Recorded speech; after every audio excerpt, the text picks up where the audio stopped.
ఆఖరికి నల్లబట్టలు వేసుకొని వస్తే నరేంద్ర మోడీ గారు చెప్పారు డిఎంకే ఎంపీలకి ఏదైనా మంచి పని చేస్తున్నప్పుడు ఆఖరికి పెళ్లి కొడుకుని తయారు చేసి మంచిగా తయారు చేసి పెళ్లి బట్టలు వేసి తీసుకుపోతున్నప్పుడు కూడా ఎవరి దిష్టి తాకొద్దంటే ఇంత నల్ల సుక్క పెడతారు.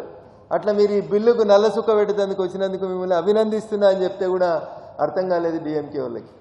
ఇలా బ్యాలెట్ బాక్సులు తెరిచిన తర్వాత 3 రోజుల నుంచి వేసిన టెంట్లు 4 రోజుల నుంచి తయారు చేసిన స్వీట్ డబ్బాలు అన్నీ ఎత్తుకొని వాళ్ళే పారిపోవాల్సినటువంటి పరిస్థితి వచ్చింది.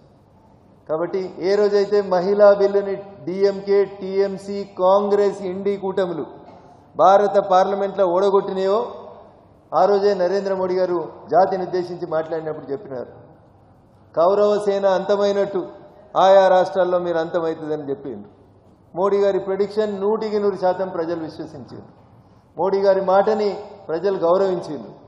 అందుకనే ఆడ సెపరేట్ అవుతామనుకున్న వెస్ట్ బెంగాల్ నుంచి మొదలుకుంటే ఈడ ఉత్తర భారతంతో కలవం మాది సెపరేట్ జాతి మా ద్రవిడ జాతి అన్నటువంటి తమిళుల వరకు ప్రజలు ఏర్పాటువాదాన్ని దూరం పెట్టిండ్రు. ఈ దేశం నాది, ఈ దేశం బాగుండాలనేటువంటి ఒక గొప్ప ఆలోచన విధానంలో ప్రజలు పరిణతి చెందారు.